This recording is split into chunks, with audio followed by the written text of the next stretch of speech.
Good morning, good afternoon, good evening, folks. Michael Zuber, one rental at a time, back with the amazing Anna Kelly. How you doing, Anna? I'm doing amazing. Thanks, Michael. I don't know what you're seeing in your social media feed, but my feed has gone from housing crash videos to economic collapse. And economic collapse is a scary word, no doubt.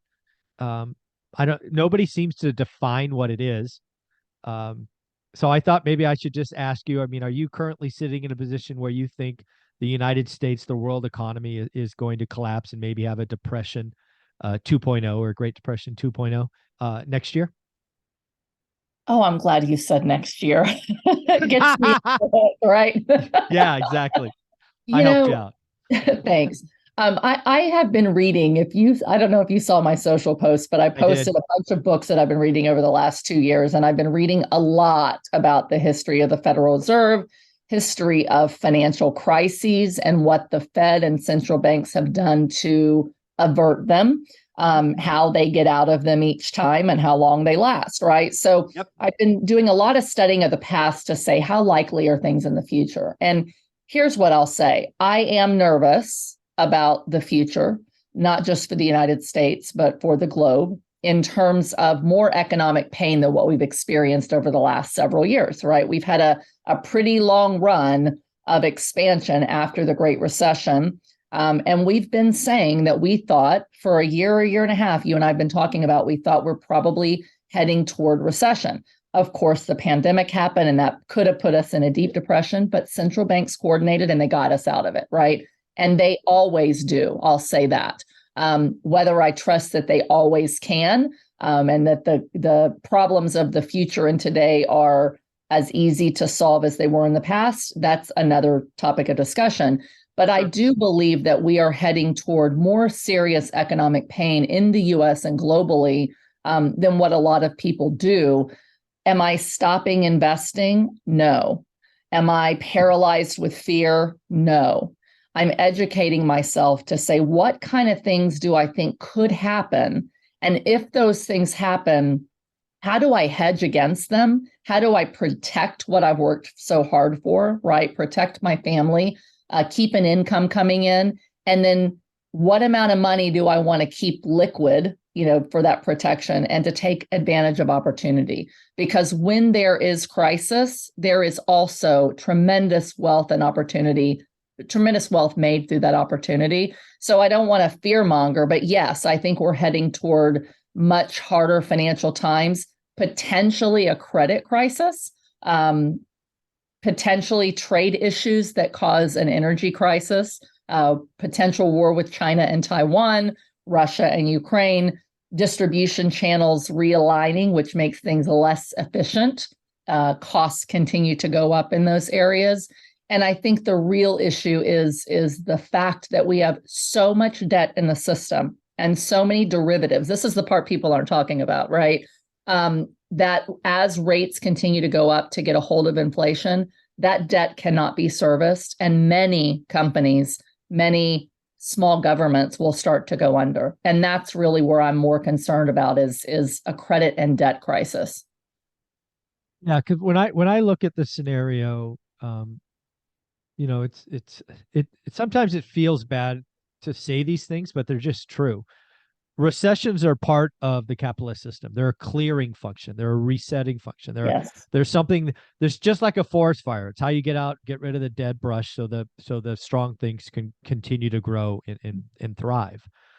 We uh the central bank, the central planners, if you will, the central banks around the world have done their best to delay pain. Right or wrong, I don't get it. I don't judge right or wrong. It happened. I have to deal with what happened. Right. Judging is irrelevant to me. We are going to have one.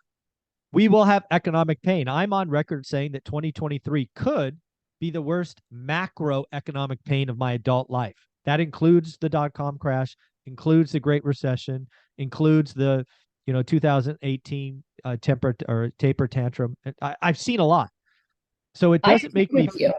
I Yeah. agree with So, you. but I also want to say that doesn't equal economic collapse.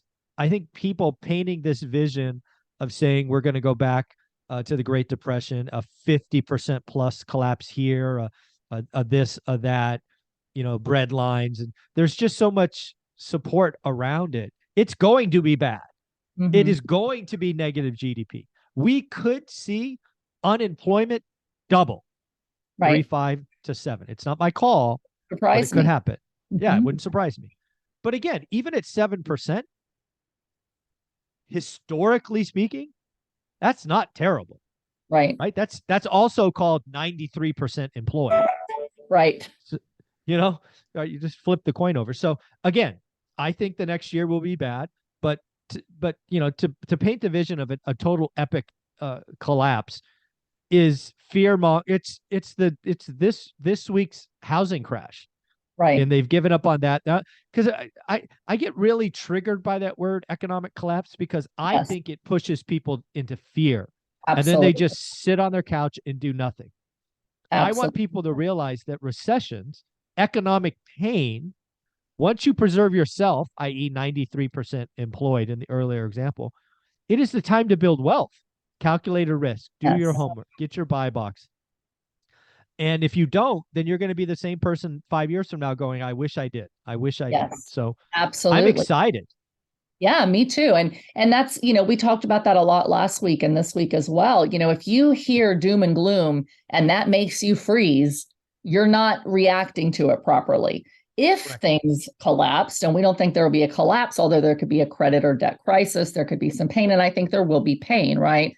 If things truly collapsed, those that have the wherewithal to say, I'm not going to let this destroy me, but I'm going to figure out how to dig out of it and take advantage of it like we did in 2009, right?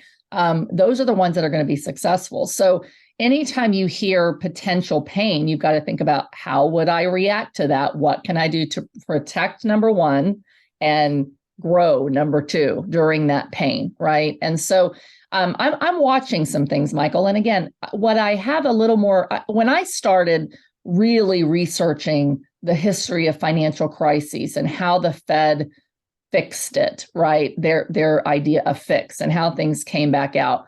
I really started to get a little nervous. I'm going to be honest with you, right? Not much makes me totally fearful, and I don't get paralyzed in fear anymore. But I thought, man, because of the amount of debt in the system today, which is substantially more than the debt in the system in 2008, because of the derivatives that are unregulated, that rely upon value of collateral that's going to go down, right? They rely on a stable treasury. They rely on stable interest rates.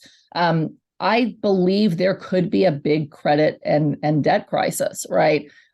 Which is going to hurt the people that are in a lot of variable debt. It's not going to hurt you and I, other than we'll see some layoffs and 401ks may go down, et cetera. It made me nervous. But I will say this, I've developed a little more confidence that not that the Fed and central banks will necessarily figure it out quickly or easily, but the fact of the matter is, since before I've been born, I've been studying how they've dealt with these credit crises before, big debt crises before, asset collapse crises before, energy crises, war, currency crises, right? Most crises are either energy and trade, their currency, or their rates, right? That create these financial crises. The central banks around the entire globe get together and they say, we need to fix it so that there isn't a major economic collapse, right? There's pain, but they always get together and they come up with a new rule or a new tool to get people out of it, to keep people being paid, right? We saw during the pandemic, people lost their job. What did the government do? They gave us handouts.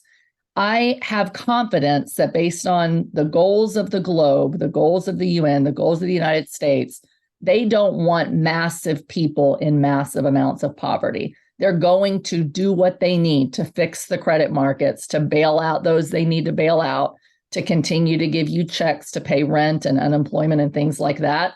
And so I have more confidence that they will do that again because they've done it forever, because society depends on, governments controlling, money to enough that most people are producing and doing well. Their nations need financial strength. So Don't let fear make you go, the world's collapsing, I'm going to lose everything, and I have no options. Bank on the fact that the global leaders and the US leaders are not going to let there be severe panic and severe collapse like there was in the Great Depression. Times are different, but prepare yourself for pain, and remember that every time you think about pain, you need to be thinking about opportunity. Yeah, closing this out, wherever there's great pain, there's also great opportunity. Anna, where can people find you? Great. You can find me here every week. You can find me on social media at Anna Kelly REI Mom. And my website for coaching and masterminds is reimom.com. Thank you so much.